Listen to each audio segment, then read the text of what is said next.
ನಮಸ್ತೆ ವೀಕ್ಷಕರೇ, ನಾನು ಅಪರ್ಣಾ ಭಟ್. ನನ್ನ ಯೂಟ್ಯೂಬ್ ಚಾನಲ್ ಅಭಿಜ್ಞಾ ಲಾ ಸೀರೀಸ್ಗೆ ನಿಮಗೆಲ್ಲರಿಗೂ ಸ್ವಾಗತ. ಇವತ್ತು ನೀವು ಕರ್ನಾಟಕ ಪ್ರಿಲಿಮ್ಸ್ ಎಕ್ಸಾಮ್ಸ್ 2022ನೇ ಇಸ್ವಿಗೆ ಹಮ್ಮಿಕೊಳ್ಳಲಾಗಿರುವಂತಹ prelims exams ಬರೆದಿದ್ದೀರಿ.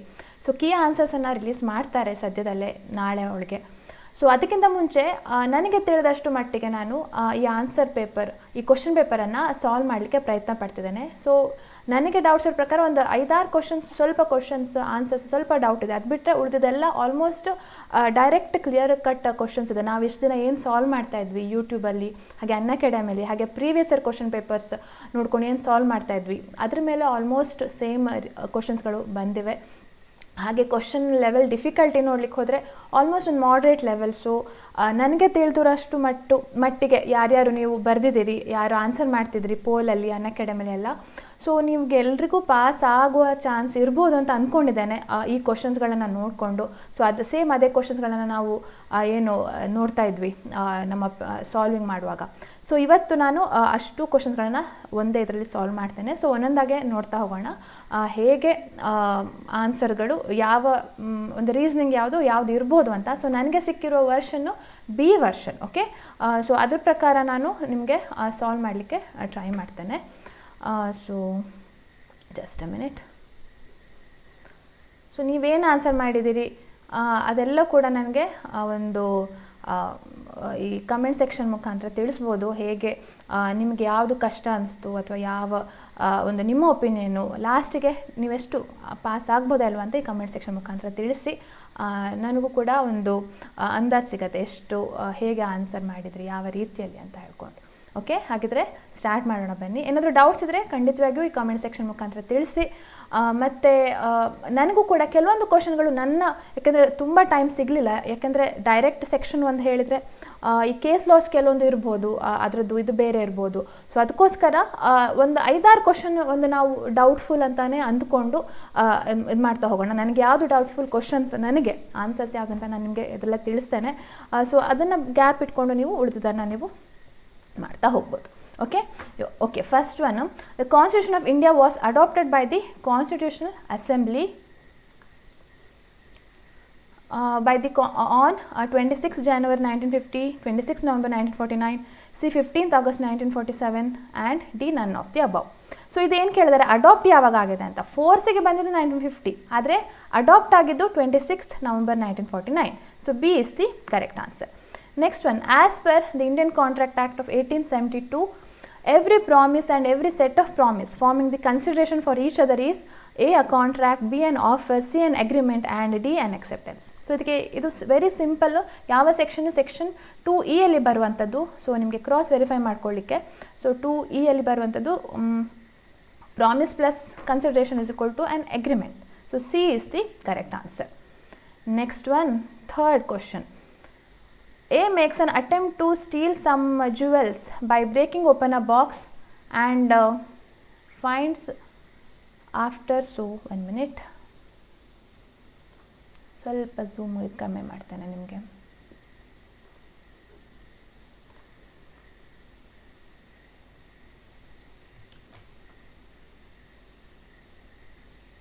Yes.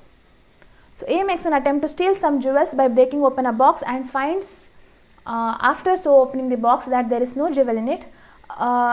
This one, A has not committed an offence. B, A has committed an offence punishable under section 511 of IPC, committed an offence punishable under section 379. D, committed an offence punishable under section 379 and 511 of the Indian Penal Code. So ಇದರಲ್ಲಿ ನನ್ನ ಪ್ರಕಾರ ಇದು direct ಒಂದು ಇಲ್ಲಿಸ್ಟ್ರೇಷನ್ ಸೆಕ್ಷನ್ಗೆ. So ನೀವು 3D ಅಂತ ಹೇಳ್ತೀರಿ.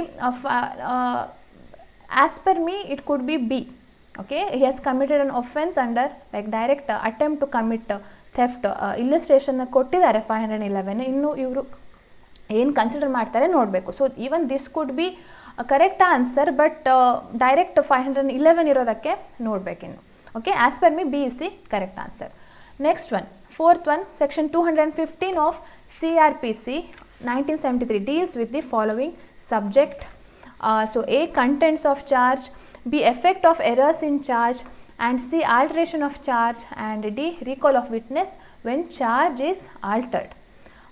ಇದು ಯಾವ ಸೆಕ್ಷನ್ನು, ಯಾವ ಇದು fourth question?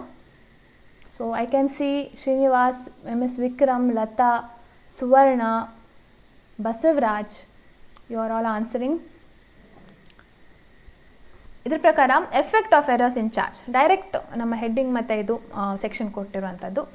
Next one fifth question, presumption regarding abetment under section 113A of IPC Indian Evidence Act can be raised if suicide by the married woman is committed within 3 years, within 5 years, within 7 years or within 10 years of marriage. So ಇದನ್ನು ನಾವು ತುಂಬ ಸಲ discussion ಮಾಡಿದ್ದೇವೆ. 113A abetment presumption of abetment when suicide is committed by a married woman ಅಂತ. So ಇದು within 7 years of marriage, ಮದುವೆ ಆಗಿ 7 ವರ್ಷದ ಒಳಗೆ ಸುಸೈಡ್ ಆದರೆ ಅದು ಕ್ರೂಯಲ್ಟಿ ಅಂತ ತೋರಿಸಿದ್ರೆ ಅದು ಅಬೇಟ್ಮೆಂಟ್ ಅಂತ ಪ್ರಿಸಂಪ್ಷನ್ ಆಗುತ್ತೆ ಅಂತ. Next sixth question, so how many high courts are there in India at present? A 22, 23, 24, 25. So there are about 25 high courts as per my knowledge. Okay, next one, seventh one, who among the following has become the president of India without becoming the vice president of India? A Shri R Venkatraman, Shri Shankar Dayal Sharma, Shri K.R. Narayanan and D Shri APJ Abdul Kalam. So what is the correct answer here? ಯಾರು direct ಆಗಿ president ಆಗಿದ್ದು vice president ಆಗಿದೆ? It is Shri APJ Abdul Kalam. Seventh question, D is the correct answer. Next, eighth, voyeurism. Voyeurism, an offence punishable under section 354C of Indian Penal Code, means A. monitoring the use by a woman of the internet, email or any other form of electronic communications. B. a man watching or capturing the image of a woman engaged in a private act. C. following a woman and contacting such woman to foster personal interaction repeatedly. And D. making sexually colored remarks. So voyeurism ಅಂದರೆ ಇಣುಕಿ ನೋಡುವುದು ಅಂತ ನಮ್ಮ ಇದರಲ್ಲಿ section 354C ಅಲ್ಲಿ ಹೊಸದಾಗಿ add ಆಗಿರುವಂಥದ್ದು. So ಇದರಲ್ಲಿ a man watching or capturing the image of a woman engaged in a private act. This is the correct answer. Ninth one, maintenance of case diary by an investigating officer is mandatory under dash of criminal procedure 1973. A section 175, B section 174, C section 173, D section 172. Okay, so ನೀವು ಯಾವುದಕ್ಕೆ answer ಮಾಡ್ತಿರೋದು ಗೊತ್ತಾಗ್ತಲ್ಲ, just question number ಹಾಕಿದರೆ ನನಗೆ ಸುಲಭ ಆಗುತ್ತೆ. I can assess. Yes, I can see so many of you have joined. It's a very really nice thing. So let's see. Okay, so 9th is section 172. If any wrong answer ಏನಾದರೂ ಇದ್ದರೆ ಖಂಡಿತವಾಗ್ಲೂ ಹೇಳಿ comment ಮುಖಾಂತರ, ಯಾಕೆಂದರೆ ಗಡ್ಬಿಡಿಲಿ ಮಾಡ್ತಾ ಇರೋದ್ರಿಂದ errors ಆಗೋ chances ಜಾಸ್ತಿ ಇರುತ್ತೆ. ಓಕೆ, ಕೆಲವೊಂದು ಆಪ್ಷನ್ಸನ್ನು ನಾವು ಕನ್ಸಿಡರ್ ಮಾಡದೇ ಇರೋ ಚಾನ್ಸ್ ಇರುತ್ತೆ, ಯಾಕೆಂದರೆ ಡೈರೆಕ್ಟ್ ನಾವು ನೋಡ್ತೀವಲ್ಲ, ಸೊ ಅದಕ್ಕೋಸ್ಕರ. ಸೊ ಪ್ಲೀಸ್ ಬಿ ಇದ್ದರೆ ಖಂಡಿತವಾಗಿಯೂ ತಿಳಿಸಿ. ಓಕೆ, ಇದು 172 very important regarding maintaining the case dairy. Next one 10th, which amendment to the Constitution of India requires ratification by the state legislatures? A. any changes in Article 54, 55, 73, 162 and 241. B. any changes in any of list in 7th schedule. C. any changes in the representation of states in the parliament. And D. all of the above. So what is the correct answer here? What is this article involved here? Yes, Srinivas, correct. Answer D. Yes, Rishi, stream it is available. It is available after this one, after it gets ended. Okay, and also ಇದರದ್ದು ಒಂದು PDF ಕಳಿಸ್ತೇನೆ ನಾನು, correct answers ಇರುವಂಥದ್ದನ್ನು ನಿಮಗೆ Telegram ಮುಖಾಂತರ ಕಳಿಸ್ತೇನೆ. Telegram group ಏನಿದೆ ಅಭಿಜ್ಞಾ ಲಾ ಸೀರೀಸ್ದು, ಅದರಲ್ಲಿ ಕಳಿಸ್ಕೊಡ್ತೇನೆ. Okay, so ಇದು ಆರ್ಟಿಕಲ್ 368ಗೆ ಸಂಬಂಧಪಟ್ಟದ್ದು. ಸೊ ಎಲ್ಲವೂ ಕೂಡ ಸ್ಟೇಟ್ ಲೆಜಿಸ್ಲೇಚರ್ಸ್ದು ರ್ಯಾಟಿಫಿಕೇಷನ್ ಬೇಕಾಗುತ್ತೆ. So all of the above is the correct answer. D is the correct answer. Next 11th, no consideration is necessary to create an agency as per section 185 of the Indian Contract Act of 1872. The above statement is A. correct, B. incorrect, C. partially correct and D. none of the above. So agencyಗೆ ನಾವು ಯಾವತ್ತೂ ನೋಡ್ತಾ ಬಂದಿದ್ದೇವೆ, consideration is not at all required. So it is a correct statement. Section 185 direct ಕೊಟ್ಟಿದ್ದಾರೆ. So A correct answer. Next one, 12th, as per section 77 of Indian Evidence Act 1872, contents of the public documents can be proved A. by examining the public servant concerned, B. by production of certified copies of the documents in question, C. by securing the original public documents, and D by obtaining the digitalized copies of the said documents. So 12th ಏನು ಇರ್ಬೋದು, direct section 77 presumption ಯಾವುದಕ್ಕೆ ನಾವು draw ಮಾಡೋದು ಅಂತ ಕೇಳಿರುವಂಥದ್ದು. So by production of certified copies of the documents in question. Okay, B is the correct answer. Next one, 13th question. As per section 468 of the CRPC, if the offence is punishable with fine only, period of limitation for taking cognizance of the said offence is A 3 years, B 1 year, C 6 months and D no limitation. 468 ನಾವು ಯಾವಾಗಲೂ ನೋಡ್ತಾ ಬಂದಿದ್ದೇವೆ, ಕೇಳ್ತಾರೆ limitation ಇದು. So ಇದರಲ್ಲಿ when it is punishable with fine only, this is the criteria. So 6 months, C is the correct answer. Okay, 13th question. 14th question. A withdrawal of the complaint under section 257 of CRPC 1973 results in A discharge of the accused, B acquittal of the accused, C either A or B and D none of the above. So withdrawal of the complaint is 257 ಯಾವುದು, ಟ್ರಯಲಿನ summons case. Summons ಕೇಸಲ್ಲಿ charges frame ಮಾಡೋದಿಲ್ಲ. So discharge ಅನ್ನೋದು ನಿಮಗೆ ಅಲ್ಲಿ ಒಂದು idea ಬರುತ್ತೆ. So withdrawal of the complaint ಇದು by the complainant, withdrawal by the prosecution that's a different, section 321. So ಅಲ್ಲಿ ಐದರ್ ನೀವು ಹಾಗೆ ಕನ್ಫ್ಯೂಸ್ ಮಾಡ್ಕೊಳ್ಳೋ ಚಾನ್ಸಸ್ ಇರುತ್ತೆ ಸಿ ಅಂತ, but not C. Okay, it results in the acquittal. Okay, ಇಲ್ಲಿ ಚಾರ್ಜೇ ಇಲ್ಲದೆ ಇರೋದಕ್ಕೆ it results only in the acquittal of the accused. Next 15th. An application to set aside the abatement of the suit has to be filed under dash of the Code of Civil Procedure 1908, A Order 22 Rule 3, B Order 22 Rule 4, C Order 22 Rule 10 and D Order 22 Rule 9. So Order 20 Rule 9 ಅಲ್ಲಿ ಏನು ಹೇಳಿದ್ದಾರೆ, effect of dismissal or ಇದು suit dismiss ಆಗಿದೆ on the basis of ಅಬೇಟ್ಮೆಂಟ್ಗೆ ಅಂತ ಹೇಳಿರುವಂಥದ್ದು. So no fresh suit can be filed.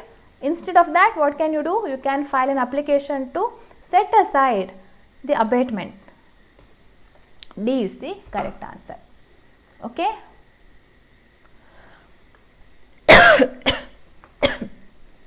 Sorry. Next is 16th question. Which article of the Constitution of India describes the effect of proclamation of emergency? A Article 356, B Article 355, C Article 354 and D Article 353. Effect of proclamation of emergency ಎಲ್ಲಿ ಕಾಣ್ಬೋದು ನಾವು, ಇದು article, just a minute, Article 353. Okay, D is the correct answer. 16th. Next one. Okay, this question ನಂಗೆ ಸ್ವಲ್ಪ confusion ಇದೆ. So I will try to answer, but because it's a suit for specific performance. ಡೈರೆಕ್ಟಾಗಿ ನಮಗೆ suit for partition ಅಂದರೆ section 16 ಕೊಟ್ಟಿರುವಂಥದ್ದಿದ್ರೆ ಡೈರೆಕ್ಟಾಗಿ at immovable property where it is situated ಅಂತ ಹೇಳಿಬಿಡ್ಬೋದಿತ್ತು. So when it comes to suit for specific performance ಹಂಗೆ ಅಷ್ಟು time ಸಿಗಲಿಲ್ಲ ಇದ್ರ ಬಗ್ಗೆ ರಿಸರ್ಚ್ ಮಾಡಲಿಕ್ಕೆ. So let's keep this as reserved. So ನೀವೆಲ್ಲ ಏನು ಆನ್ಸರ್ ಮಾಡಿದಿರಿ ಇದಕ್ಕೆ? I think either Gadag or it could be at Koppal. Not, I think all D anta barlikilla anta ankondiddane. So idu let's wait for our key answers what they have given, because I'm not like very sure. Suit for specific performance ge ondu case law dalli ಕೆಲವೊಂದ್ಸಲ at section 16 apply ಆಗುತ್ತೆ ಅಂತ ಹೇಳಿದ್ದಾರೆ, at immobile property where immobile property is situated, but still as it's also a contract, what is applicable we have to see. Okay. Okay, ನೀವೆಲ್ಲರೂ C ಅಂತಲೇ ಮಾಡಿದ್ದೀರಿ. 17th. Okay. So ಅದು ಒಂದು question reserve ಅಲ್ಲಿ ಇಡಿ. ಹಾಗೆ 18th one. When the court permits the plaintiff to institute the suit against the government without serving notice under section 81 of the CPC, A court can grant interim relief against the government without giving opportunity of showing cause. B court shall not grant any interim relief against the government without giving opportunity of showing cause. C it is the discretion of the court to grant any interim relief or not. D court can pass an ex parte order of status quo against the government. So ಇದರಲ್ಲಿ ಯಾವುದು correct answer? Suit against ಗೌರ್ಮೆಂಟ್ಗೆ notice ಕೊಡುವಾಗ notice ಕೊಡಬೇಕು. Notice ಕೊಡದೆ interim relief ತೊಗೊಳ್ತಾರೆ ಅಂತ ಆದರೆ they have to The court shall not grant any interim relief. So B is the correct answer. Without giving show cause notice. Without giving opportunity to show cause why it should not be granted. Next, 19th. What among the following is not required for valid gift under TP Act 1882? A. Consideration. B. Donor and donee. C. Movable or immobile property. And D. Transfer and acceptance. So what is not required? Gift ಗೆ. It may be for movable or immobile, donor and donee ಇರಬೇಕು, transfer ಮತ್ತು acceptance ಇರಬೇಕು, ಆದರೆ without consideration. It can consideration ಇರಬೇಕು ಅಂತ ಇಲ್ಲ. So definition of gift ಹೇಳುವಂಥದ್ದು, you can refer this. So A consideration is the answer for 19th. Next 20th question. For the purpose of section 28, 29 and 30, 31 and of Karnataka Rent Act, immediate possession means possession recoverable within dash from the date of order of eviction. ಇದರಲ್ಲಿ ಯಾವುದು correct answer? ನಮಗೆ 28 section 28 Karnataka rent ಆ್ಯಕ್ಟಲ್ಲಿ ಕೊಡ್ತಾರೆ immediate possession ಅಂದರೆ ಸುಮಾರು ಎಷ್ಟು ದಿನದ ಒಳಗೆ ಅಂತ. So it is 60 days. Okay, 60 days. Yes, I can see most of you have answered correctly. ನೋಡೋಣ ಲಾಸ್ಟಿಗೆ. I think you are counting ಅಲ್ಲ, ನೀವೆಷ್ಟು ಕರೆಕ್ಟ್ ಆನ್ಸರ್ ಮಾಡ್ತಿದ್ದೀರಿ ಅಂತ. 21st question. Landmark judgment of Supreme Court of India in M. Siddiq, deceased through legal representatives versus Mahan Suresh Das and others is called as A. Triple Talaq judgment, B. Shabarimala judgment, C. Ayodhya judgment and D. Hijab judgment. ಏನಂತ ಹೇಳ್ತಾರೆ? M. Siddiq, a very famous case. Ayodhya, Rama Janmabhoomi case, Ayodhya judgment. C is the correct answer. Next one, 22nd question. A leading decision of the Supreme Court of ಇದಾಯಿತು. 22nd. A leading decision of the Supreme Court of India on section 65B of the Indian Evidence Act 1872, admissibility of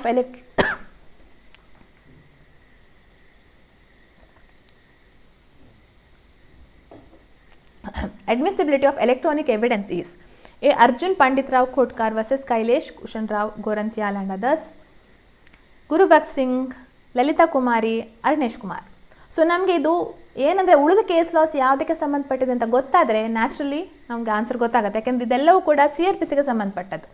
A is the correct answer here. Okay, Arjun ಇದೆಲ್ಲ arrest, anticipatory bill ಆ ಥರದ ಇದಕ್ಕೆಲ್ಲ ಸಂಬಂಧಪಟ್ಟಿದ್ದು. So like that we can discard those incorrect answers and we can answer. So this is the correct answer. 23rd. Power of transferring any suit from one court to another under section 24 of CPC can be exercised by A. Only the High Court, B. Only the District Court, C. the High Court or the District Court, D. the High Court or the District Court or the Civil Court. So ನಾವು section 24ದು exact ಬೇರೆ act language ನೋಡ್ಲಿಕ್ಕೆ ಹೋದರೆ ಅಲ್ಲಿ ಕೊಟ್ಟಿರುವಂಥದ್ದು high court ಮತ್ತು district court. So C is the correct answer as per my knowledge. Next one, 24th. So causing death by rash and negligent act, an offence punishable under section 304A of the IPC is A. Cognizable, bailable and non-compoundable, B. Non-cognizable, bailable and compoundable, C. Cognizable, non-bailable and compoundable offence, and D. Non-cognizable, non-bailable and non-compoundable offence. So ಇದರಲ್ಲಿ ಯಾವುದು correct answer? 24th one. ನಾವು CRPC schedule ನೋಡಬೇಕಾಗತ್ತೆ. Is it a compoundable offence?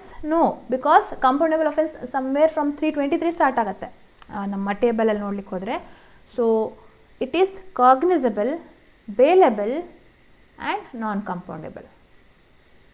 Okay, you can check CRPC schedule. 25th question.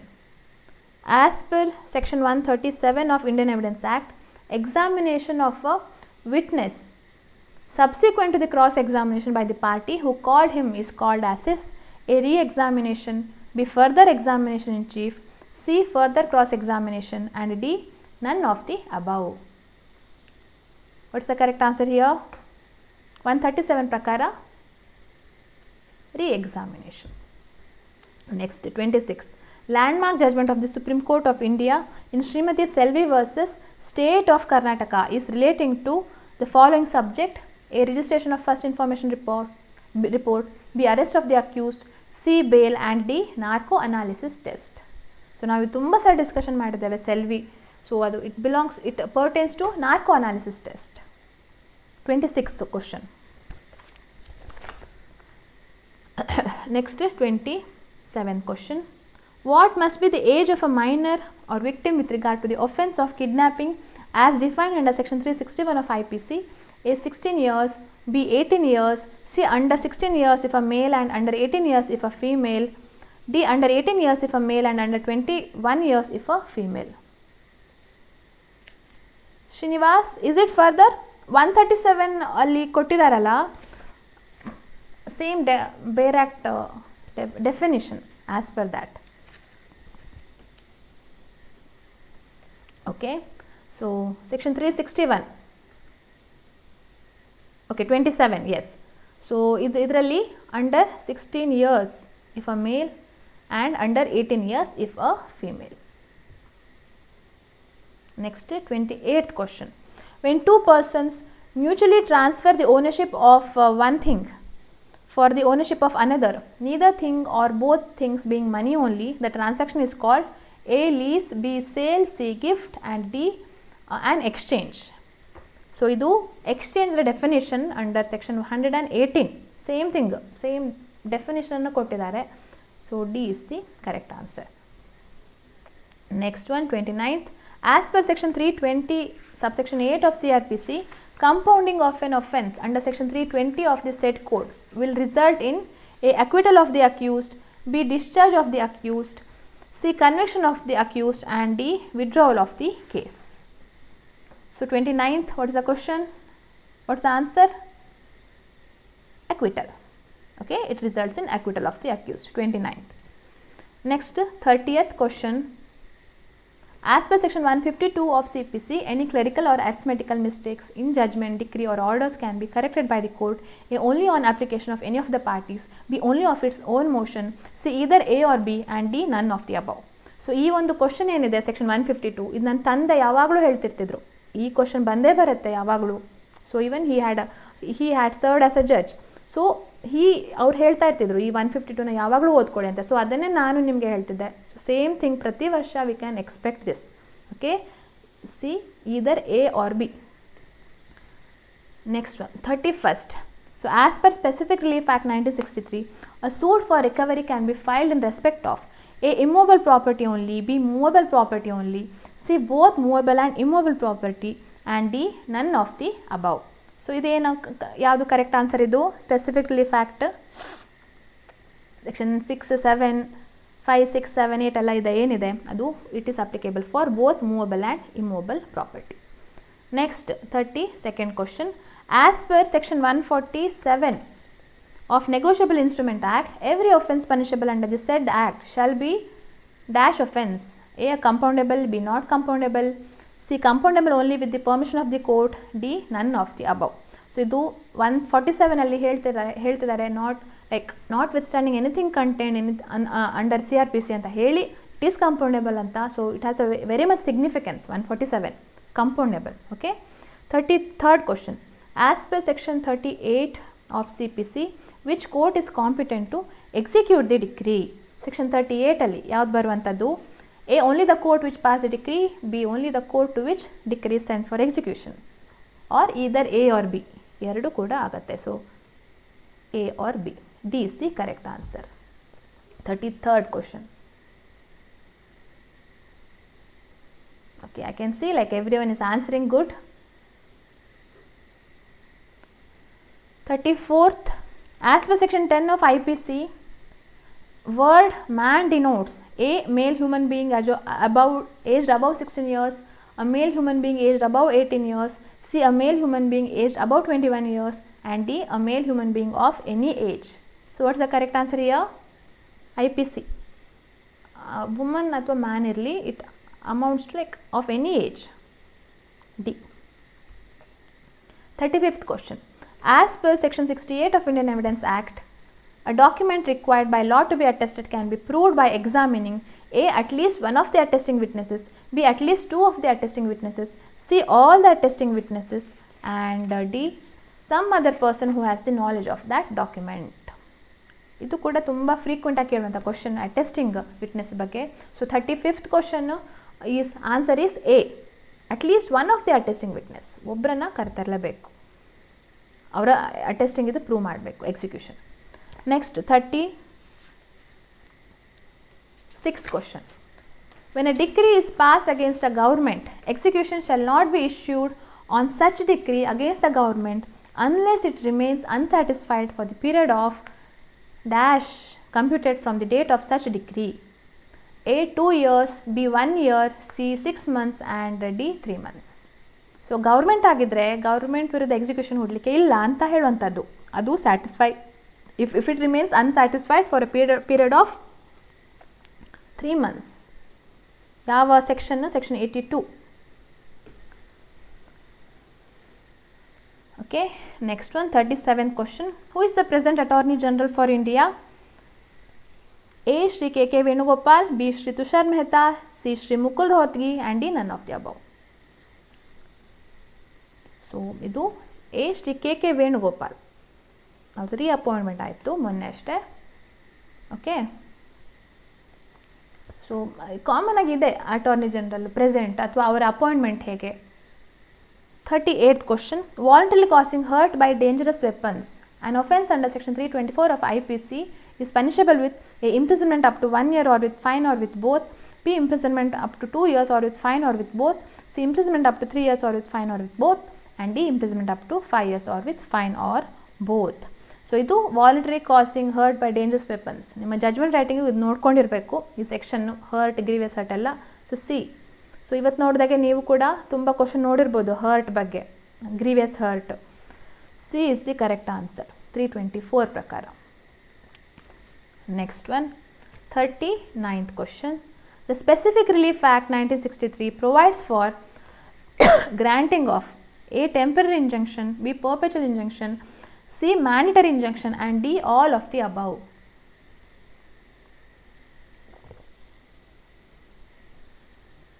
ಇದ್ರದ್ದು ಯಾವುದು correct answer? Temporary ಮತ್ತು perpetual ಇಂಜಂಕ್ಷನನ್ನು specific relief ಆ್ಯಕ್ಟಲ್ಲಿ section 37 ಹೇಳಿದ್ದಾರೆ. Mandatory injunction ಬಗ್ಗೆ section 39 ಹೇಳಿದ್ದಾರೆ. So all of the above, all are correct. D is the correct answer 39th question. Next one 40th. As per Article 24 of Constitution of India, a distinguished jurist can be appointed as a judge of the A. Supreme Court, B. High Court, C. both A and B, and D. cannot be appointed. 41st question. Apart from High Court judges can be appointed as Supreme Court judges, ಆ ಥರ ಏನಿರುತ್ತೆ ಅದನ್ನು ಬಿಟ್ಟು qualifications ಬೇರೆ ಯಾರನ್ನ appoint ಮಾಡ್ಬೋದು ಅಂದರೆ even a distinguished jurist can be appointed as per 124. So this is for supreme court A. 41st question. Okay, high court qualifications 217 ಕೊಟ್ಟಿದ್ದಾರೆ. ಸೊ ಅದರಲ್ಲಿ ಸಪ್ರೇಟಾಗಿ ಡಿಸ್ಟಿಂಗ್ವಿಶ್ಡ್ ಜೂರಿಸ್ಟ್ ಅಂತ ಕೊಡಲಿಲ್ಲ, ಓನ್ಲಿ ಬೇರೆ ಕ್ರೈಟೀರಿಯಾ ಇರುವಂಥದ್ದು. Next 42nd question.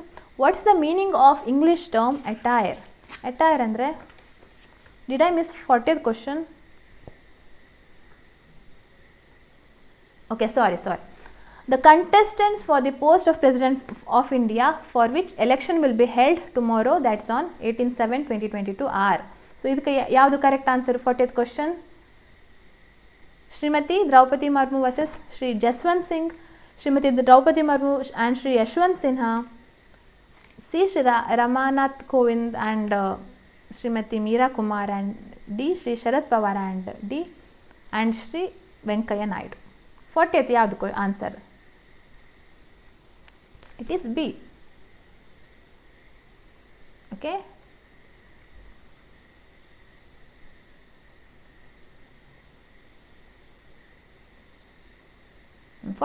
ಆನ್ಸರ್ ಮಾಡಿದೆ. ನೆಕ್ಸ್ಟ್ ಒನ್, ಈಗ 42nd question. What's the meaning of English term attire? Attire ಅಂದರೆ ಏನು ಅಂತ. ಅಟೈರ್ ಅಂದರೆ dress. Okay, simple English vocabulary ಮೇಲೆ ಕೇಳಿರುವಂಥ question. Next 43rd. As per article 50 of the constitution of India, the state shall take steps to separate the judiciary from the executive.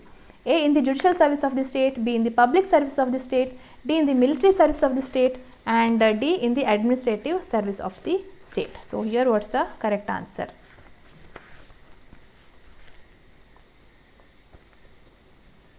B in the public service of the state. ಇದು ಒಂದ್ಸಲ ಕೇಳಿದ್ರು ಈ question, ನಾನೇ ಇದಕ್ಕೆ ಅದು solved question ಪೇಪರಲ್ಲಿ ನೆನಪಿದೆ ನನಗೆ, ಸೇಮ್ ಕೇಳಿದ್ರು ಅಂತ. ಯಾಕಂದರೆ ಪಬ್ಲಿಕ್ ಸರ್ವಿಸಸ್ ಡಿಸ್ಟಿಂಗ್ವಿಷ್ ಮಾಡಲಿಕ್ಕಿಲ್ಲ. Then order 26 rules 10A, 10B and 10C of CPC. For one of the following purposes, commission cannot be issued: A, for scientific investigation; B, to ascertain as to who is in possession of immovable property; C, for performance of a ministerial act; and D, for the sale of movable property. 44th question. Order 26 ಅಲ್ಲಿ ಇಲ್ಲಿ which cannot be issued ಅಂತ ಇದೆ. So 26 ಇದು ಮೂರಲ್ಲಿ ನಾವು ನೋಡುವಂಥದ್ದು scientific investigation ಹೇಳಿದ್ದಾರೆ, performance of ministerial act ಹೇಳಿದ್ದಾರೆ, for the sale of movable ಪ್ರಾಪರ್ಟಿನೂ ಹೇಳಿದ್ದಾರೆ.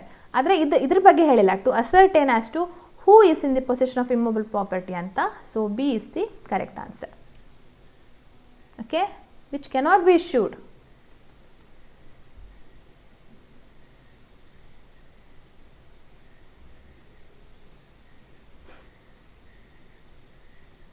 Next, 45th question.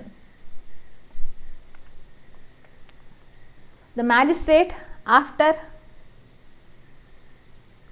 yes check ಇದು ಚೆಕ್ ಮಾಡಿ, ನಮ್ಮ ಇಂಡೆಕ್ಸ್ ಚೆಕ್ ಮಾಡಿದ್ರೆ ನಿಮ್ಗೆ ಸಿಗತ್ತೆ ಇದು CPC ಇದು. ಓಕೆ, 44th ಕ್ವಶನ್ಗೆ ಹೇಳ್ತಾ ಇರುವಂಥದ್ದು. So the magistrate after finding the accused guilty is of the opinion that accused ought to receive more severe punishment than a magistrate is empowered to inflict, he shall submit the proceedings to the dash to whom he is subordinate. So ಇದ್ರ ಪ್ರಕಾರ ನನಗೆ ಸ್ವಲ್ಪ ಈ ಕೆಲವೊಂದು doubts ಇದೆ personal ಆಗಿ ಈ ಒಂದು ಕ್ವಶನ್ ಮೇಲೆ. ಆದರೆ ನನ್ನ ರೀಸನಿಂಗ್ ಪ್ರಕಾರ both the judges as per section 27, 28, 29 powers of the courts, they can pass any sentence authorised by law except ಇದು ಡೆತ್ ಸೆಂಟೆನ್ಸ್ ಕನ್ಫರ್ಮೇಷನ್ ಮಾಡಬೇಕು ಅಂತ. But Chief Judicial Magistrate, he cannot pass any sentence authorized by law. So if he feels that he has to give more punishment, then he can submit the proceedings. Okay, so I think A is the correct answer. 45th.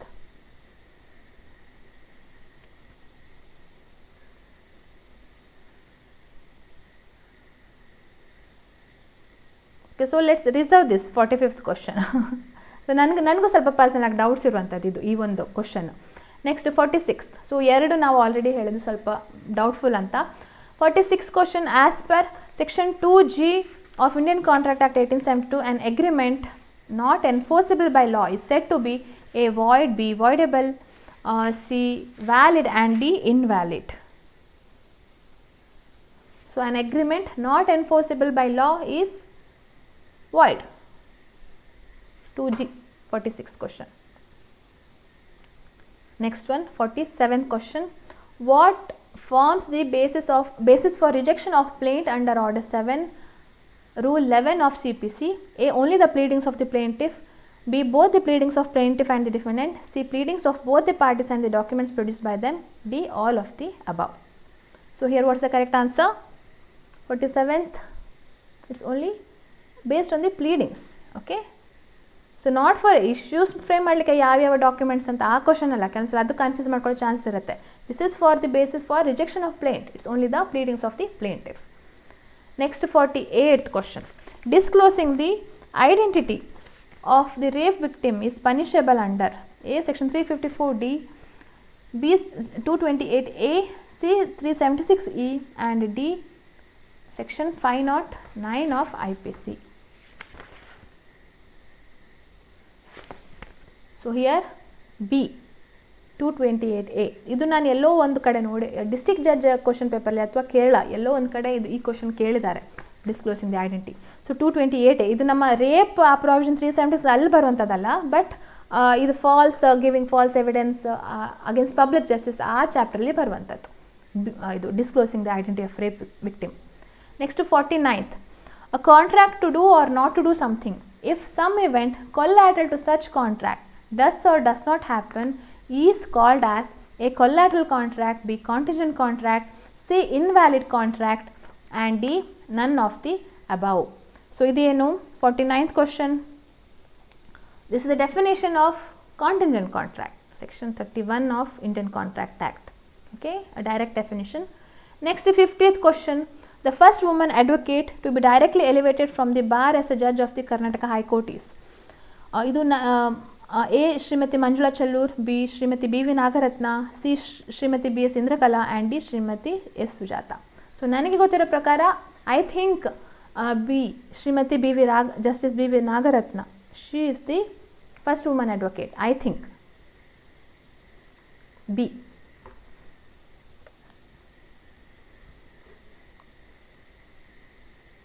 Justice Manjula Chalur, I think she had served as judge earlier before becoming a Karnataka High Court judge. Okay. Next, 51st question.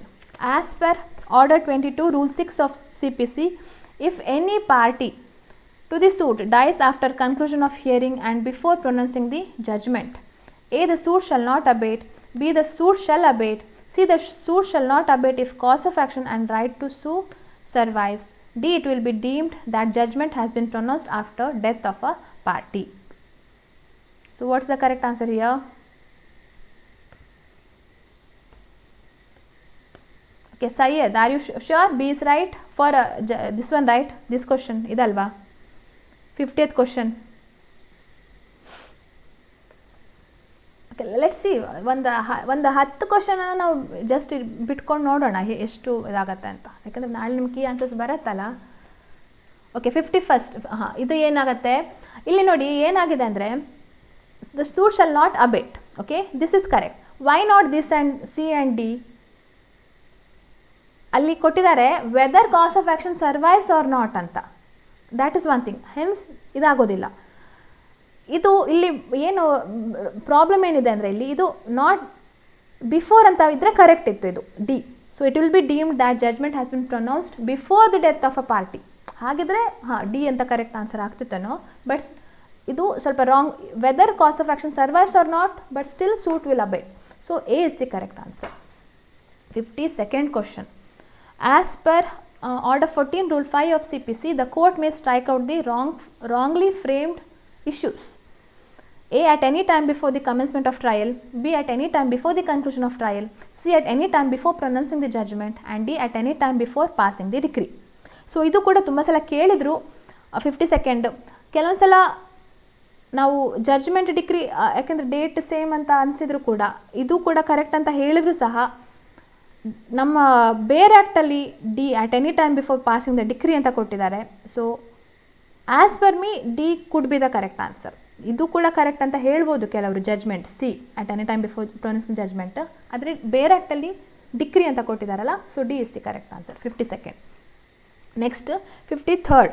Bale granted under section 167 of CRPC is A statutory bail, B anticipatory bail, C regular bale and D none of the above.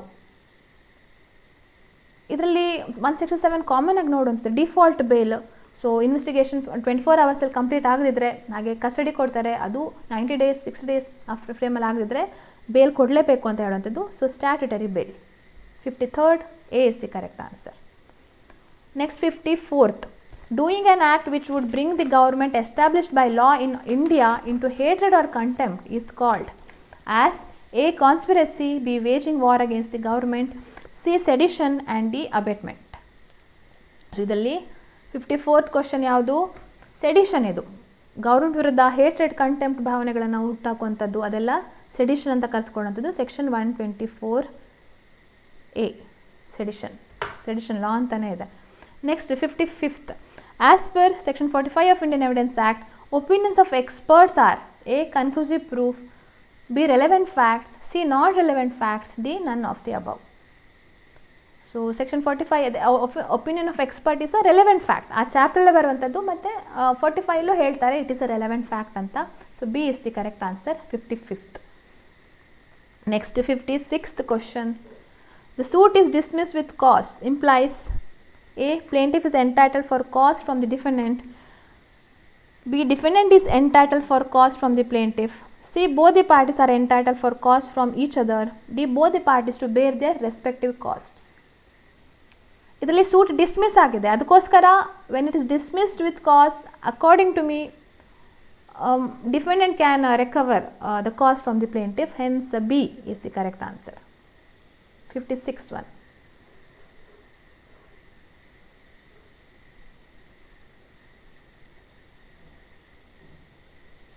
Okay, thank you Srinivas.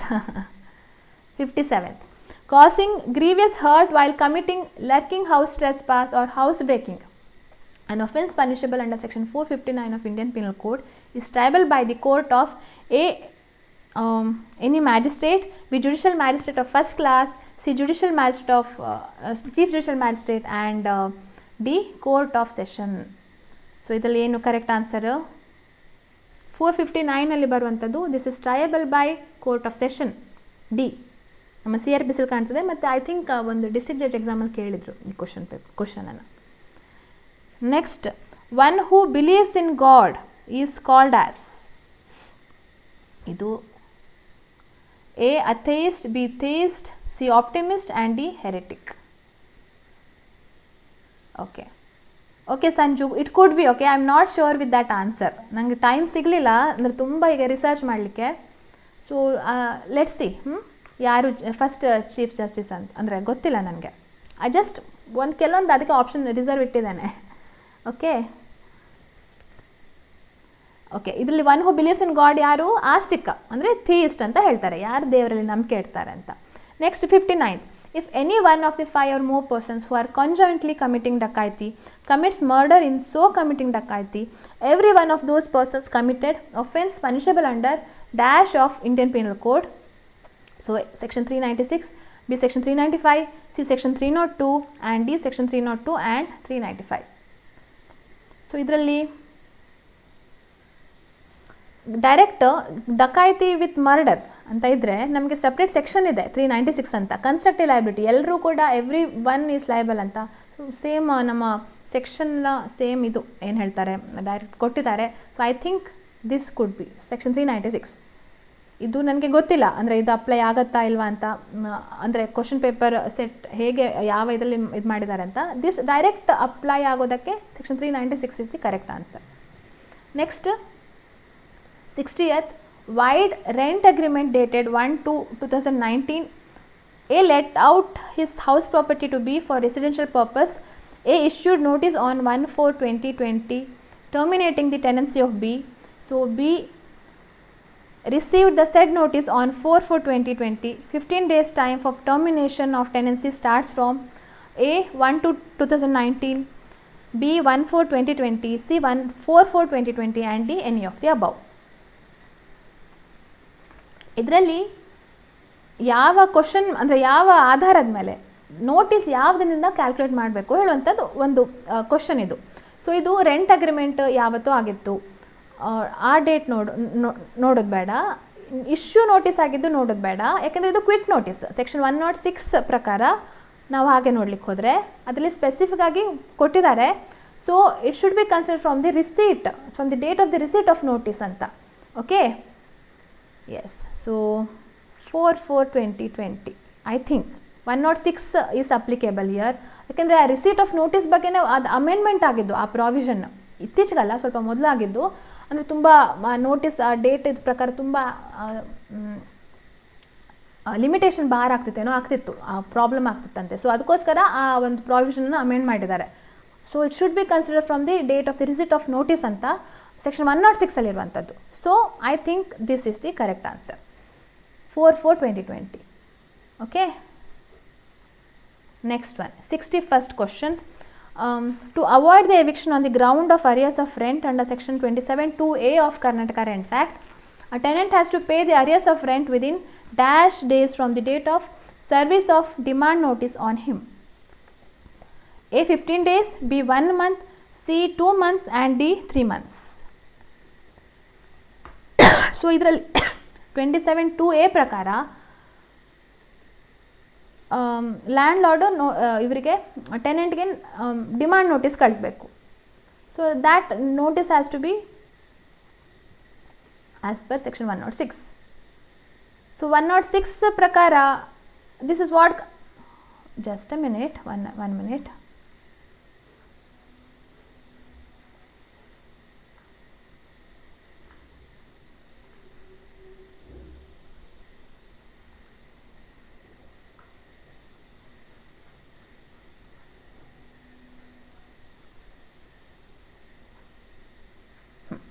Sorry. So ಏನಾಯ್ತಂದರೆ S 106 ಪ್ರಕಾರ ಬೇರೆ ಬೇರೆ ಥರ ಕ್ಯಾಟಗರಿಯ releases ಇದೆ, agriculture, manufacturing ಮತ್ತು residential ಅಂತ. So residential purpose ಆದರೆ ರೆಸಿಡೆನ್ಷಿಯಲ್ ಅದರ್ ಪರ್ಪಸ್ ಅಂತ. So we have to calculate this 15 days termination notice. I think A is the correct answer. 61. Next. Okay, you are saying C, everyone?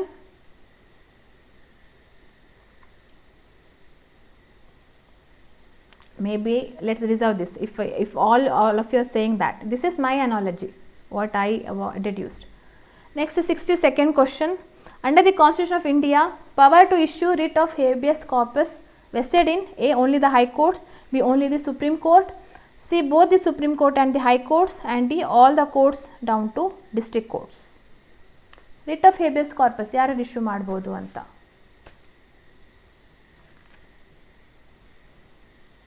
It is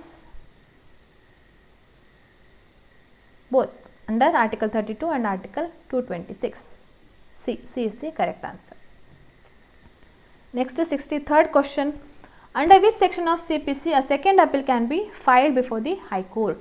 A. Section 99, B. Section 100A, C. Section 99A, and D. Section 100. Second appeal direct question D. 63, Section 100. Next, 64th. A lease of immobile property from year to year or for any term exceeding 1 year or reserving a yearly rent shall be made only by a unregistered instrument. As per the TP Act, the above statement is. So, idu incorrect, correct, either A or B or none of the above. Unregistered instrument alla 107 prakara. It is registered. So, this statement is incorrect.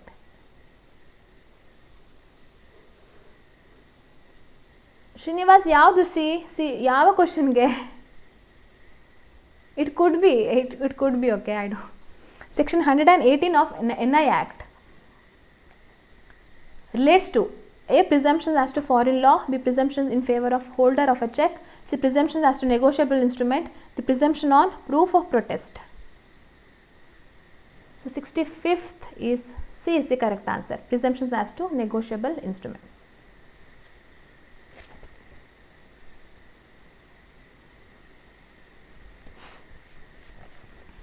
Direct question, no? 65th one. Next is 66th question.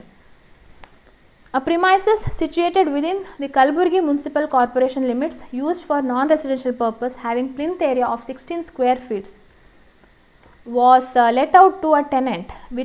Which act is applicable to evict the tenant from the said premises? A. the Transfer of Property Act 1882, B. the Karnataka Rent Act 1999, C. either A or B, and D. both A, B. So, what is the correct answer here? 66th.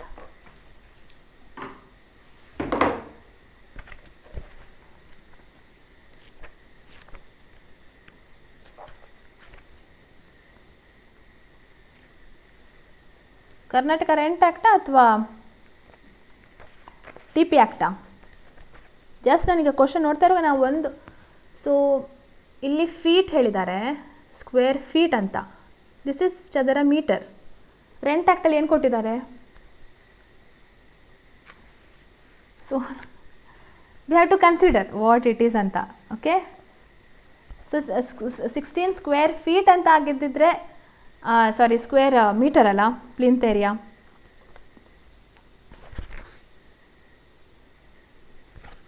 Square metre ಅದು ಒಂದು cut off ಇದಂದರೆ 14 square metre. So if it was square metre ಅಂತ ಇದ್ದಿದ್ರೆ ಅದು below ಇದಾಗಿದ್ದರೆ TP act apply ಆಗ್ತಿತ್ತು. ಯಾವುದನ್ನು consider ಮಾಡ್ತಾರೆ ನೋಡಬೇಕು, which language it prevails. So let's also reserve this question. 66 question. 14 square feet square metre ನಮ್ಮ ರೆಂಟ್ ಆ್ಯಕ್ಟಲ್ಲಿ ಕೊಟ್ಟಿರೋದು square metre. So we have to convert. So next 67th question. Under which provision of CPC court can permit a party to the suit to examine his witness before examining himself as a witness? A. Order 18 Rule 1, B. Order 18 Rule 3, C. Order 18 Rule 3A, and D. No such provision. So idu yavdu correct answer? Party to appear before other witnesses. Order 18 Rule A, Rule 3A. C is the correct answer. Okay. So adu Karnataka Rent Act do, suppose it is considered as 16 square meters anta agidre, then TP Act is applicable. Okay. Feet anta agidre, naturally if we convert, I haven't converted, naturally it may come below 14 square meter, then Karnataka Rent Act is applicable. Okay. Then who is the founder of Facebook? A. Mark Zuckerberg, B. Bill Gates, C. Charles Babbage, and D. Lawrence Ellison. So founder of Facebook ಎಲ್ಲರಿಗೂ ಗೊತ್ತಿರಬಹುದು, it is Mark Zuckerberg. Next one 69th. So ಇಲ್ಲಿ ತನಕ ಯಾರಿಗೆ ಎಷ್ಟು ಎಲ್ಲ correct ಮಾಡಿದ್ದೀರಿ ಅಂದರೆ ನಾನು ಹೇಳಿರೋ ಪ್ರಕಾರ ಒಂದು 60 ಕ್ರಾಸ್ ಆಗಿದೆ. Who are like expecting, you can minus 10 questions with that. Errors ಇರೋದಕ್ಕೆ ಕೆಲವೊಂದು ನನ್ನ ಸೈಡಿಂದ. 69th question. A judgment on admission can be given under dash of the CPC 1908. A. Order 12 Rule 5, B. Order 20 Rule 3, C. Order 20 Rule 1, and D. Order 12 Rule 6. So judgment on admission idu yavdu? Order 12 Rule 6. Most common question. Next, the Vice President of India is the ex officio chairman of A. Lok Sabha, B. Rajya Sabha, C. Planning Commission, and D. Niti Ayog. Idu ex officio chairman of Rajya Sabha. Okay, nice Pavitra, good. Next, 71st question. As per Negotiable Instruments Act of 1881, evidence of the complainant may be given by him on affidavit. So above statement is A. incorrect, B. correct, C. partially correct, and D. none of the above. So what's the correct answer here? Evidence ಕೊಡಬಹುದು ಹೇಳುವಂತದ್ದನ್ನ. Okay, ಇದು ಕೂಡ notwithstanding anything contained in CRPC. So this is correct. Section 145. 71st question. Next is 72nd question. The words Satyameva Jayate in the Indian national emblem is taken from A. Ramayana, B. Samaveda, C. Rigveda, and D. Upanishad. Yes, Nandini. 18 Rule 3A. Okay, Srinivas. 25th. Okay. See, Upanishad, it is from Mundaka Upanishad. Okay, Mundaka Upanishad. 73rd question. Section 112 of Indian Evidence Act 1872 can be invoked when there is dispute regarding A. paternity of a child, B. maternity of a child, C. both A and B, and D. either A or B. 112 ಪ್ರಕಾರ ಏನು ಹೇಳ್ತಾರೆ? ಲೆಜಿಟಿಮಿಸಿ of birth. ಒಬ್ಬ ಮಗು ಅದು ತಂದೆ ತಾಯಿಯ ಒಂದು ಮದುವೆ ಅವಧಿಯಲ್ಲಿ ಮತ್ತು ಅದರ ನಂತರ ಡಿವೋರ್ಸ್ ಆದ ನಂತರ ಹುಟ್ಟಿದರೆ ಹೇಗೆ ಪೆಟರ್ನಿಟಿ ಡಿಸೈಡ್ ಮಾಡೋದು ಅಂಥದ್ದು. So this paternity of a child ಅದರ ಬಗ್ಗೆ ಒಂದು conclusive proof actually. Next 74th. A is the correct answer. 73rd one. Next 74th. President of India shall be elected by A. elected members of Lok Sabha, B. elected members of both houses of parliament, C. elected members of both houses of parliament and legislative assemblies of the states, D. elected members of both houses of the parliament, legislative assemblies and legislative councils of the states. Okay, so idu C is the correct answer. Election comes under section 54. So legislative council illa, council bittu bere, so parliament and legislative assembly, they are involved here. Next one, 75th question. Which high court in India is having territorial jurisdiction over Lakshadweep Island? A. Bombay High Court, B. Kerala High Court, C. Karnataka High Court, and D. Orissa High Court. So Lakshadweep Island Kerala High Court jurisdiction ge baruvanthaddu. Okay, B.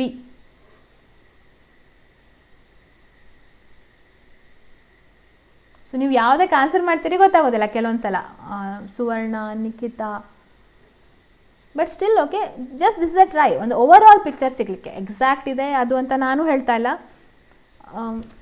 Just ಒಂದು ನಾವೆಷ್ಟು ಹೇಗೆ answer ಮಾಡಿದ್ದೇವೆ ಅಂತ ಒಂದು ಅಂದಾಜು ಸಿಗಲಿಕ್ಕೆ just ಇದು ಒಂದು discussion. Okay, so 76, for an act of criminal conspiracy defined under section 120A of IPC, minimum number of persons required are A7, B5, C3 and D2. So 76 question ಯಾವುದು?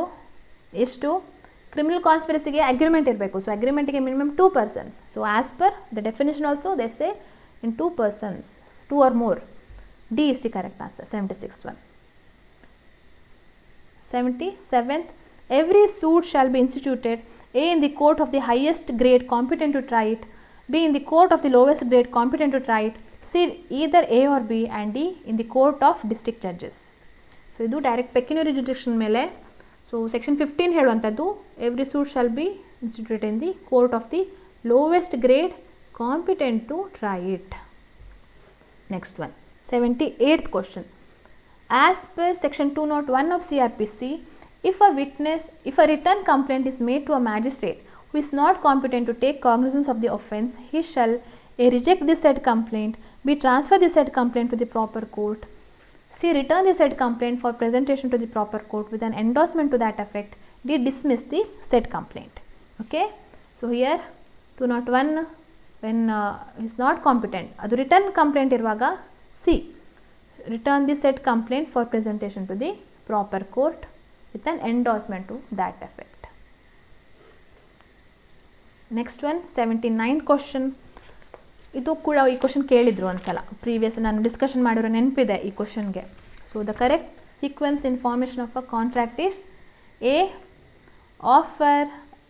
ಸೊ ಇದನ್ನು ನಾನು ಹೇಳೋದಕ್ಕಿಂತ ನೀವು ಆನ್ಸರ್ ಮಾಡಿಬಿಡ್ತೇನೆ. So first offer ಇರಬೇಕು, next acceptance. Offer plus acceptance is equal to promise. So promise plus consideration will become an agreement. Okay, so A. So agreement when enforceable by law will become a contract. So A is the correct answer. Next, D.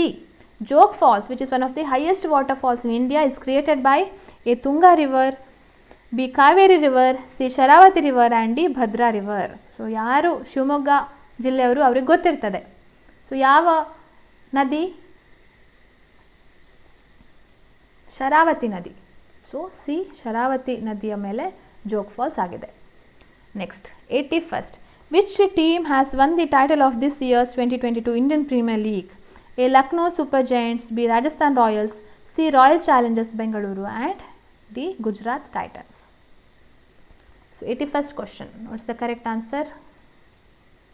It is Gujarat Titans. 82nd, which section of IPC is related to unnatural sex? A. section 354, B. section 376, C. section 377, and D. section 382.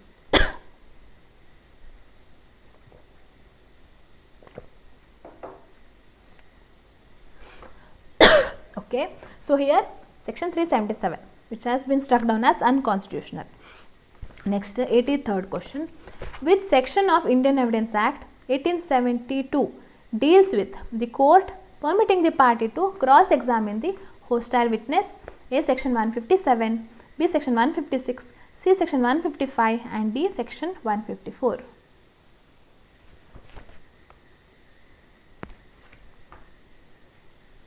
Okay, so ಇದು ಯಾವುದು?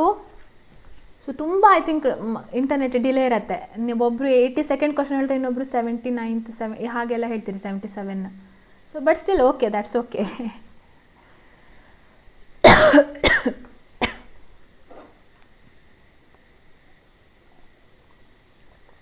83rd question 154, hostile witness. So ಯಾರು ಪಾರ್ಟಿನ ಕರ್ಕೊಂಡು ಬಂದಿರ್ತಾರೆ ಅವರೇ adverse hostile ಆದರೆ ಆವಾಗ ಏನು ಮಾಡ್ತಾರೆ, ಅವರಿಗೆ ಕ್ರಾಸ್ ಎಕ್ಸಾಮಿನ್ ಮಾಡಲಿಕ್ಕೆ ಪರ್ಮಿಷನ್ ಕೊಡ್ತಾರೆ. 154 ಹೋಸ್ಟೈಲ್ ವಿಟ್ನೆಸ್. ಹೋಸ್ಟೈಲ್ ಅಂತ ಕೊಟ್ಟಿರೋದಿಲ್ಲ, ಆ್ಯಕ್ಚುಲಿ ಕೊಟ್ಟಿಲ್ಲ, but party cross examination by party two is own witness. Next 84th, committing theft in dwelling house is punishable under dash of the Indian Penal Code. A. section 378, B. section 379, C. section 380, D. section 381. ಇದು ತುಂಬ ಸಲ ಕೇಳ್ತಾರೆ judgment writing ಕೂಡ. ಈ section ನೆನ್ಪಿಟ್ಕೊಳ್ಳಿ, committing theft in dwelling house. So normal theft punishing ಗೊತ್ತಿರಬೇಕು, ಆದರೆ aggravated forms. So ಇದು section 380. C is the correct answer. Yes. 85th question. Every confession is an admission, but every admission is not a confession. This statement is A true, B false, C partly true, and D none of the above.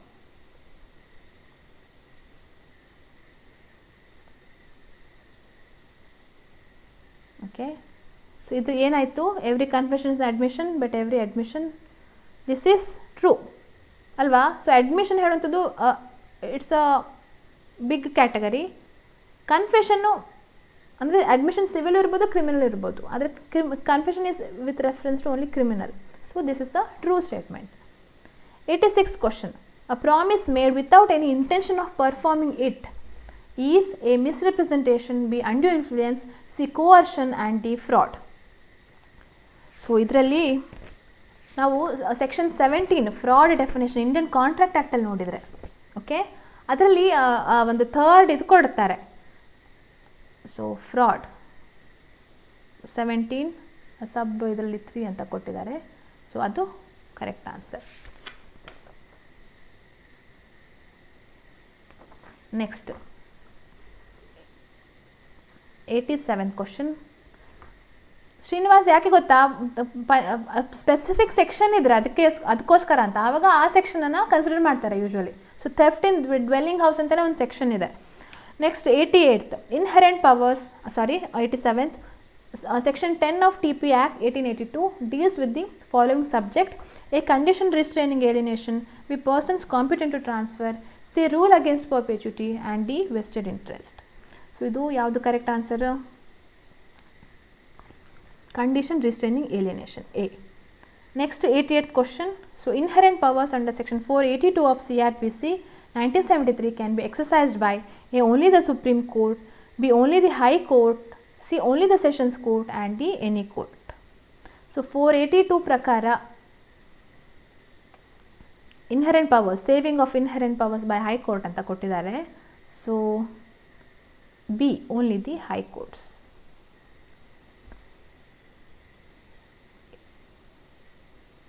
Next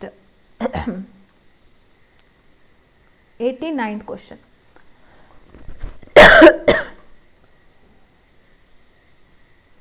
Admission as defined under section 17 of Indian Evidence Act 1872 is A statement in writing only, B a oral statement only, C a statement in electronic form only, D a statement either oral or documentary or in electronic form.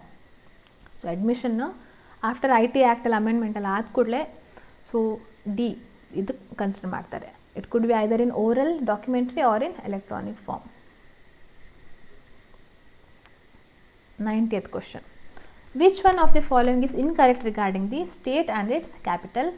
A Andhra Pradesh, Amaravati, B Telangana, Hyderabad, C Tamil Nadu and Chennai, and D Kerala, Cochin. So ಇದು ಯಾವುದು correct answer? Kerala. ಅಂದರೆ ತಪ್ಪು ಕೊಟ್ಟಿರುವಂಥದ್ದು ಯಾವುದು ಅಂತ, Thiruvananthapuram is the correct answer. ಅದರದ್ದು capital. So not Cochin, ಉಳಿದದೆಲ್ಲ correct capital. Next 91st question. As per section 41 of Specific Relief Act 1963, an injunction cannot be granted: A when the plaintiff has no personal interest in the matter, B to prevent the breach of a contract of performance of which would not be specifically enforced, C to restrain any person from applying to any legislative body, and D all of the above. So ಇದರಲ್ಲಿ ಏನಾಯಿತು, when injunction can be refuse ಅಂತ ಹೇಳುವಂಥ ಒಂದು ಕ್ವಶನ್ಗೆ section 41 ಕೊಟ್ಟಿದ್ದಾರೆ, ತುಂಬ category ಕೊಟ್ಟಿದ್ದಾರೆ. So ಇವೆಲ್ಲವೂ ಕೂಡ ಇದೆ. D is the all of the above is the correct answer. Next 92nd question. The Code of Civil Procedure 1908 provides for granting of A temporary injunction, B perpetual injunction, C mandatory injunction, and D all of the above. So CPCಯಲ್ಲಿ order 39 ಹೇಳ್ತದೆ temporary injection ಬಗ್ಗೆ ಕೊಟ್ಟಿದ್ದಾರೆ. Okay, specific relief ಆ್ಯಕ್ಟಲ್ಲಿ ಹೇಳ್ತಾರೆ 37 ಹೇಳುವಾಗ temporary injection may be enforce like as per CPC ಅಂತ, hence reference is given in CPC. Next 93rd question. Which one of the following is correct as per CPC 1908. So ಇದರಲ್ಲಿ ಯಾವುದು correct ಇದೆ ಅಂತ ಅಂದರೆ ಉಳಿದೆಲ್ಲ ತಪ್ಪು ಕೊಟ್ಟಿದ್ದಾರೆ ಅಂತ ಅರ್ಥ. ಸೊ ಇದು ನಾನು ಡೈರೆಕ್ಟ್ ಹೇಳ್ತಾ ಹೋಗ್ತೇನೆ. ಆರ್ಡರ್ 1 ರೂಲ್ 8 ರೆಪ್ರೆಸೆಂಟೇಟಿವ್ ಸೂಟ್ ಬಗ್ಗೆ. ಓಕೆ, ಇದಲ್ಲ adding or striking out parties ಅಲ್ಲ. ದೆನ್ ಆರ್ಡರ್ 23 ರೂಲ್ 3 ಹೇಳುವಂಥದ್ದು ಕಾಂಪ್ರಮೈಸ್ ಬಗ್ಗೆ, ಕಾಂಪ್ರಮೈಸ್ ಆಫ್ ದಿ ಸೂಟ್. ಇದು ವಿಡ್ರಾವಲ್ಲು 23 ರೂಲ್ 1 ಬರುತ್ತೆ. ಸೊ ಇದು ರಾಂಗ್, ಇದು wrong. Then making legal representative deceased defendant as a party, ಅದು ರೂಲ್ 4 ಅಲ್ಲಿ ಬರುವಂಥದ್ದು. ಸೊ ಕರೆಕ್ಟ್ ಇರುವಂಥದ್ದು B, 893 B is the correct answer. ಇದು ಕರೆಕ್ಟ್. ಪ್ಲೇಂಟಿಫ್ ರೂಲ್ 3 ಆದರೆ ಪ್ಲೇಂಟಿಫ್ ಅವರ ಲೀಗಲ್ ರಿಪ್ರೆಸೆಂಟೇಟಿವ್ಸನ್ನು, ರೂಲ್ 5 ಆದರೆ ಸಾರಿ 3 ಆದರೆ ಪ್ಲೇಂಟಿಫ್, 4 ಆದರೆ defendant legal representatives. Next 94th question. After the amendment to the Specific Relief Act 1963, Wide Amendment Act 2018 to enforce specific performance in favor of plaintiff, his readiness and willingness. A shall be pleaded in the plaint and proved, B has to be pleaded in the plaint and proved, C has to be proved, and D neither pleaded nor proved. So, ಇದಕ್ಕೆ ಯಾವುದು correct answer? 94th section 16 ಅಲ್ಲಿ readiness and willingness ಬರುತ್ತೆ. ಅದರಲ್ಲಿ ಮೊದಲೇನಿತ್ತು, to aver who fails to aver and prove ಅಂತ ಮೊದಲಿತ್ತು before amendment. Who fails to aver ಅಂದರೆ ಪ್ಲೀಡಿಂಗಲ್ಲಿ ಮೆನ್ಷನ್ ಮಾಡಬೇಕು ಅಂತ, ಮತ್ತು ಪ್ರೂವ್ ಅಂತ, ಈ ಇಷ್ಟು ಶಬ್ದಗಳಿತ್ತು. ಆಫ್ಟರ್ 2018 ಇದನ್ನು ಡಿಲೀಟ್ ಮಾಡಿದ್ರು.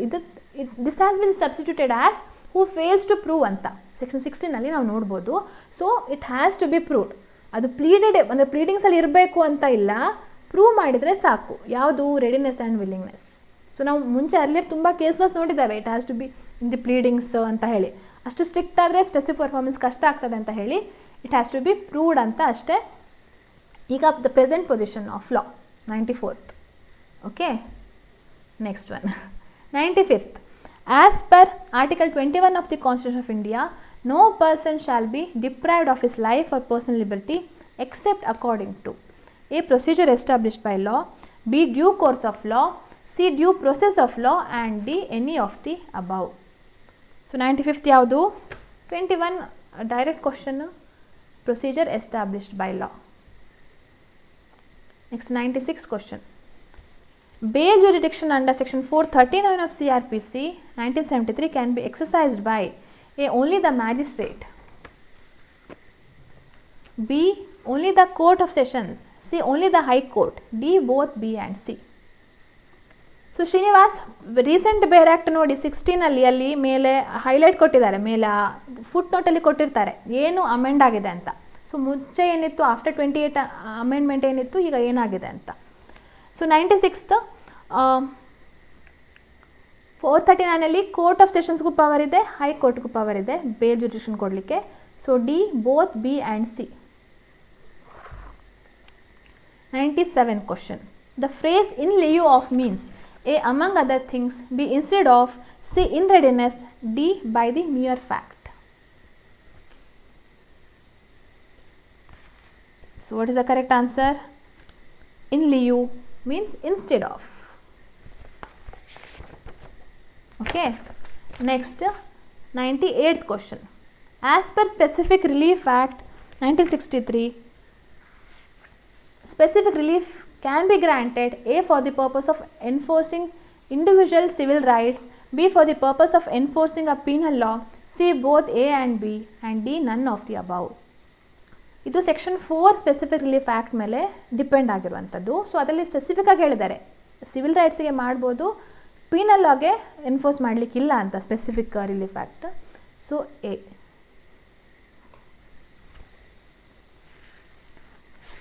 ನೆಕ್ಸ್ಟ್ ಒನ್ ಒಂದು 2 ಕ್ವಶನ್ ಇದೆ, ಮುಗಿಸ್ಬಿಡೋಣ, 11 ಗಂಟೆ ಮೇಲೆ ಆಯಿತು. So 99th question. ಇದು ನಂಗೆ ಸ್ವಲ್ಪ ಈ ಕ್ವಶನ್ ಡೌಟ್ ಇದೆ, but I will tell my reasoning. Okay, so A let out his immovable property for B for manufacturing purpose. In the lease agreement both A and B agreed that said lease is terminable by 1 year's notice, but as per section 106 of TP Act, lease for manufacturing purposes shall be terminable by 6 months notice. A can terminate the lease.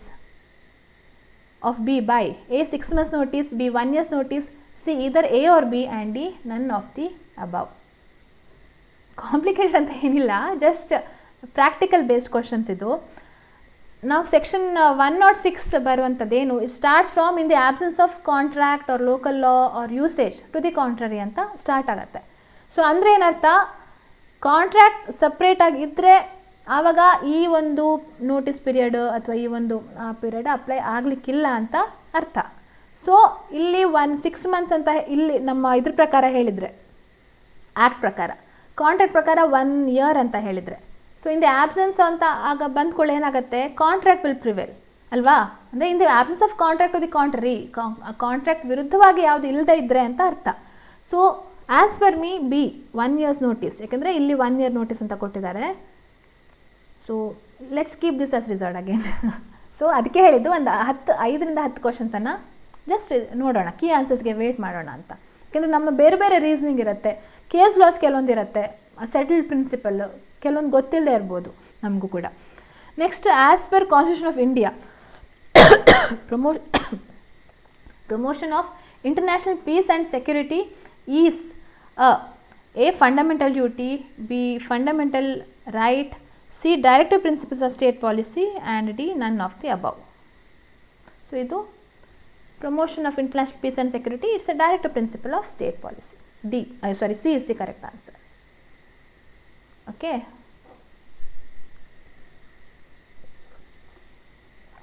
Either E or B, I don't know, let's wait. Okay, ನಾವು ಎರಡು ಹೇಳೋದಕ್ಕಿಂತ ಒಂದು correct ಗೊತ್ತಿರೋಕ್ಕಾಗ correct answer ಹೇಳುವಂಥದ್ದು ಸೂಕ್ತ ಅಂತ ನನ್ನ ಅನಿಸಿಕೆ. So ಇದಿಷ್ಟು ನಾವು 100 ಕ್ವಶನ್ಸನ್ನು ಸಾಲ್ವ್ ಮಾಡಿದ್ವಿ. ಐ ಹೋಪ್ ಇಟ್ಸ್ ನಿಮಗೆಲ್ರಿಗೂ ಒಂದು ಓವರ್ ಆಲ್ ಪಿಕ್ಚರ್ ಸಿಗಲಿಕ್ಕೆ ಒಂದು ಸುಲಭ ಆಯಿತು ಅಂತ ನಾನು ಅಂದ್ಕೊಂಡಿದ್ದೇನೆ. It a fundamental duty, just let me check.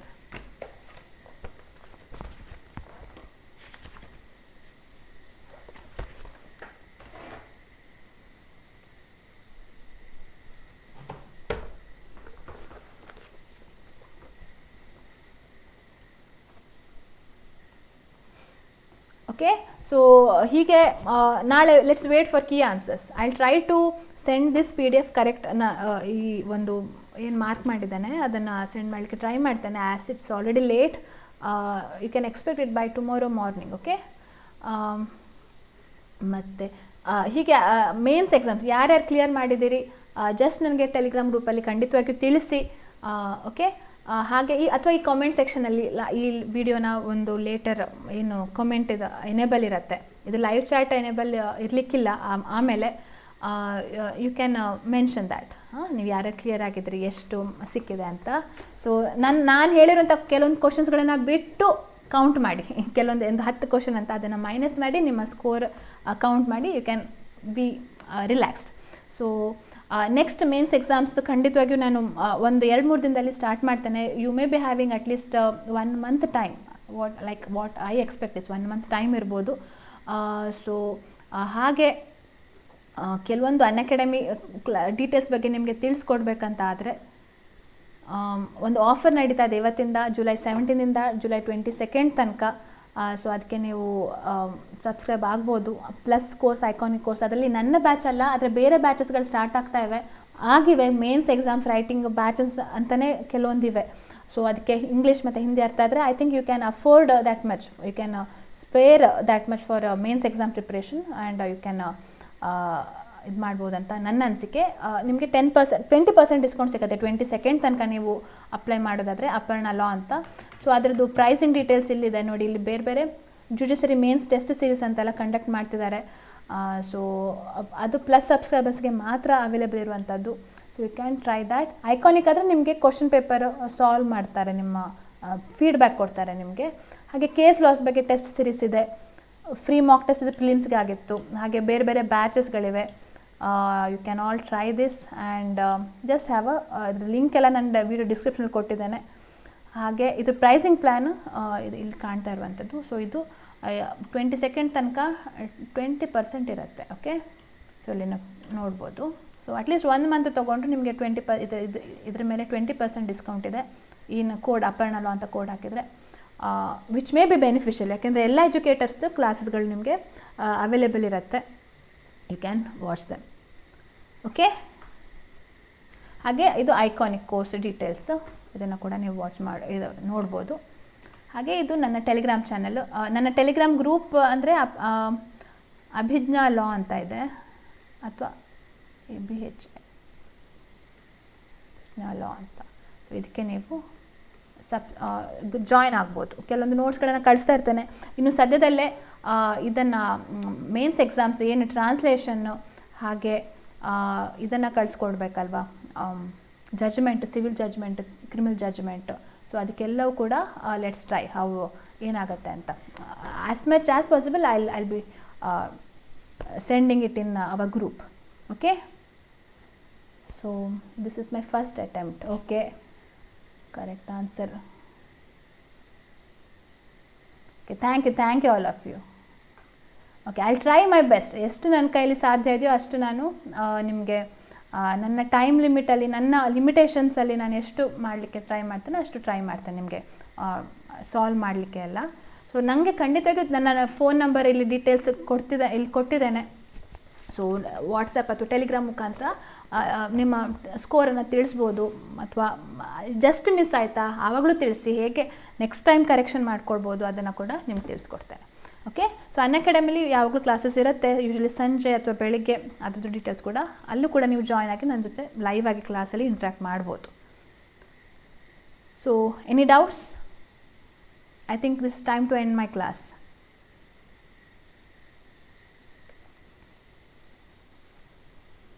So thank you all of you for joining. So ಈ ಲಿಂಕನ್ನು ಎಲ್ಲ ನಿಮ್ಮ ಫ್ರೆಂಡ್ಸಿಗೆ ಶೇರ್ ಮಾಡಿ. Keep watching. Don't forget to like, comment, share, subscribe. Thank you. Take care. Bye bye.